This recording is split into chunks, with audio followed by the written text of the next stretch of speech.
everyone, assalamu alaikum. Hope you're doing well. The time spans between my videos are getting shorter, so that's always good. So I'm going to be coming out with YouTube videos more often. And based on a recent poll I put up on Instagram, you guys said that you wanted to hear about my personal body image journey.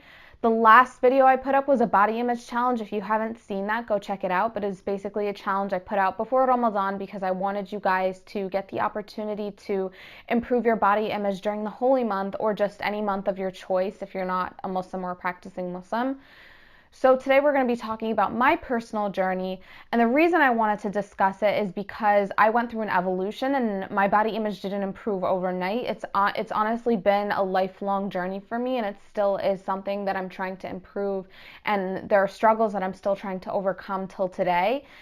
And I think it's important to share because not only does it help people to know that they're not alone and we're all kind of going through the same thing, but it also gives you a lens and, a view into how I worked on myself and how I improved my own body image.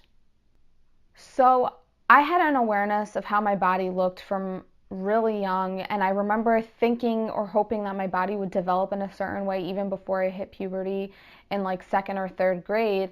And I also recall seeing girls on TV and admiring how their bodies looked and hoping that mine would look that way, or wondering what I could do in order to achieve the same look that they had.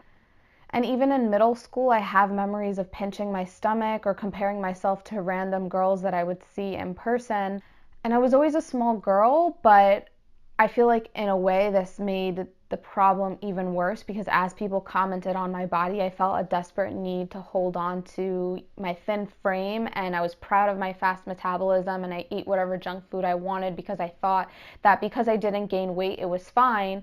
Obviously now I realize how mentally and physically destructive this was because I thought it doesn't matter how this food is making me feel, it just matters that it's not making me gain weight, and that's okay. So way before I started eating well, I started exercising when I was in like high school. And the reason I did was because I was going through some personal struggles and I wanted a release. And it did make me feel better, but I was very conscious of how my workouts would change my body. And this was bad for me in a couple of ways. Number one, whenever anyone said anything about my body, whether it was complimentary or not, it would be incredibly stressful for me because I would be thinking about, well, does my body actually look the way they think it looks? It would make me strive for this ideal and overanalyze my appearance. And number two, because I was exercising so intensely, I thought that gave me license to eat whatever I wanted. And I actually think this was the worst time period for me because I went through these horrible cycles of binging and overeating and then not eating at all. I would stop eating at like 5 or 6 p.m. I would drink a lot of water. I would, I would overeat and then I wouldn't eat at all. And I would think all the while that I was so healthy just because I was exercising where other people weren't. And now looking back at this, I realized it was such unhealthy and disordered behavior. I wouldn't go as far as to say I had an eating disorder, but I would say that my actions and my emotions and behavior at the time were on the path to an eating disorder. I'm so thankful it didn't get that far, but the state of mind that I was in and the way that I spoke to myself and the habits that I engaged in were indicative to me right now that I was seriously struggling, even though at the time, like I said before, I thought it was fine because I was exercising, because I was doing my workouts, because I was running. And the crazy thing is I actually did gain weight because of my terrible eating habits. I gained 10 pounds, and this just goes to show you that even though this was the first time in my life I was regularly exercising besides gym class, my eating habits had gotten so bad and I had convinced myself that the exercise was making up for it, that all this weight gain had gone on unnoticed. And in addition to that, I felt like crap. I didn't sleep well at all. I was lethargic. I was bloated. I got sick regularly. And it was at that point that I decided, okay, I'm just going to change my diet. I want to feel better and I want to lose this weight. And even though what triggered this decision was my coming to terms with the fact that I just didn't feel well, my body image and how I looked was still at the center of that decision. And even as I was eating better and sleeping better and feeling better and my workouts were going better and I was no longer cramping up or dehydrated and my skin looked clearer, I was still so obsessed with how my body looked, to the extent that I actually even tried one of those detoxes. If you don't know what a detox is, it's one of those scam teas that you see advertised on Instagram that promises that it'll help you lose weight, but in all actuality, it's probably just a laxative. And it's funny to me now because I remember on the packaging of the one that I got, it says that you have to quit certain things in order for the tea to properly do its job. You have to quit like processed foods and sweets and things like that. So you see all these great results with this detox, but in actuality, the results you're seeing are probably just because you cleaned up your diet a little bit and you're taking a laxative. It's absolutely horrifying to me now that I would even feel a desire to try that. But the thing is, that's the reality for so many people, especially women. You're just desperate to change your body. You wake up every day and you feel shame about how you look, and you see all these products that are advertised to you, or these regimes that are advertised to you that promise you that they're going to trim you down and make you look the way you've always wanted to look. These detoxes and these body wraps and these juice cleanses and these low carb and keto diets, all promising you this like dream and desire you have to finally get the body that you've always wanted. And I feel so far removed from where I was at that time, but just imagining the sort of mindset I had to have in order to purchase that is frankly terrifying to me. And it's one of the things that convinces me that I was on the path to an eating disorder. It honestly hurts me to think about all the time I spent hating myself and feeling disgusted by myself. Our fitness inspiration is centered on appearance. People talk feeling good and being healthy while pointing to their bodies, and what this does is it links the two. What this convinces us of is that looking a certain way means you must be healthy, and we know for a fact that this isn't true. We have plenty of examples of people who fit the ideal, who looked a certain way but ended up having health problems or going through health crises despite the fact that they were super lean or had a big butt or flat abs or whatever the case may be. But I digress. Despite all of that, my body image is much improved today, and I'll describe to you and explain why and what I went through in order to get to the much healthier place that I'm in right now. Honestly, this evolution that I went through was really recent. Like back in September 2017, which wasn't even a full year ago, I was just tired. I was tired of hating my body, even though my diet was much improved and I was on the path to adopting full-time a whole food plant-based diet, and I was doing posifitivy regularly, and I knew what I needed to do in order to overcome my negative body image. I was still struggling with it, but I was so sick of it, and I was just like, honestly, I just want to feel better. I want to feel physically better, and I don't want to be obsessed with how I look anymore, and I don't want my eating healthy to be a means to the end of getting my body to look the way that I think it should look, or the ideal way, the unattainable ideal.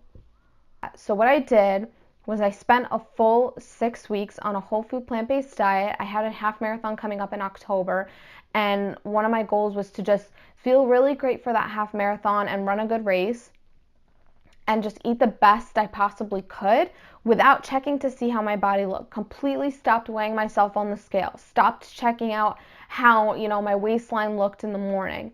I stopped thinking about how the way I was eating was affecting, my body fat percentage or whatever.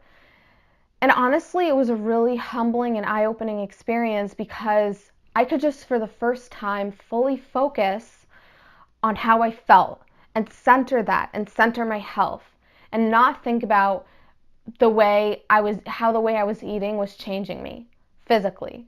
And that was really important for me to go through. And when my half marathon came around, I actually didn't train so much for it in comparison to the previous races I had done, but I ran a really good race. I felt great the whole time. I felt hydrated.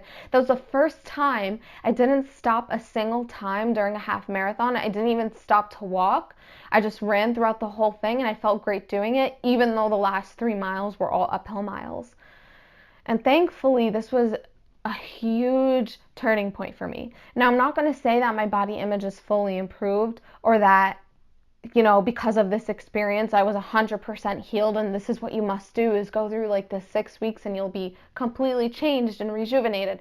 No, that's not what I'm saying. What I'm saying is the power of making that decision and sticking to it for 6 weeks and ingraining in my mind that the important thing is my health made an irreversible change to my mindset, to the way I approach my body, and to my body image most of all. So, although I can't say that my body image doesn't still suffer on some days, it absolutely does, but what I can say is that I now love myself in a way that I never did growing up. I actually get excited to eat healthy food, not just because it tastes great, but also because I'll feel really good physically, mentally, and emotionally afterwards, and I'll know that I made a positive decision for my health. I don't count calories. I don't count macros. I eat dessert whenever I want to, and I enjoy myself and I indulge, but I don't fixate and obsess over it. I let myself enjoy it. I let the moment pass, and I go back to eating a nutrient-dense diet. And because of the transformation that I went through back in September and October, my body's a lot more sensitive to junk food, and it craves healthier foods now, and it craves nutrient dense foods now. So it allows me the opportunity to have my indulgences, but just return to where I was. I don't engage in body talk. I don't cut myself down. I eat at night if I want to. I don't disparage myself. And I live my life with an open heart, and I treat this trust that God has given me, my body, with appreciation and respect and gratitude, because remember, it's a vessel for you to live your life through, and you're never going to get another one. So you better treat this one with the utmost care that you can possibly give it. And finally, I really hope that you can join me in just overall condemning and not engaging in this obsession with appearance in the fitness community, and not idolizing people who maybe have the ideal body or whatever, because at the end of the day, the ideal always changes. Striving for it is, striving for an illusion or mirage that'll never actualize. It's important for us to understand that first and foremost, but also not to expose ourselves to it. So I don't want this video to be too long. It probably is like incredibly long already, but I really, really would appreciate your thoughts, your comments, your questions, your concerns. Feel free to message me. You can comment below. You can comment on my Instagram. You can email me, whatever. I appreciate the discourse. If you think that there's something I could elaborate on in the future that might be more helpful and can give you more insight, let me know. And once again, you guys, thank you so much for watching this video. Thank you so much for joining me on YouTube. And if you like the video, please subscribe. And I will hopefully see you guys very soon for my next video.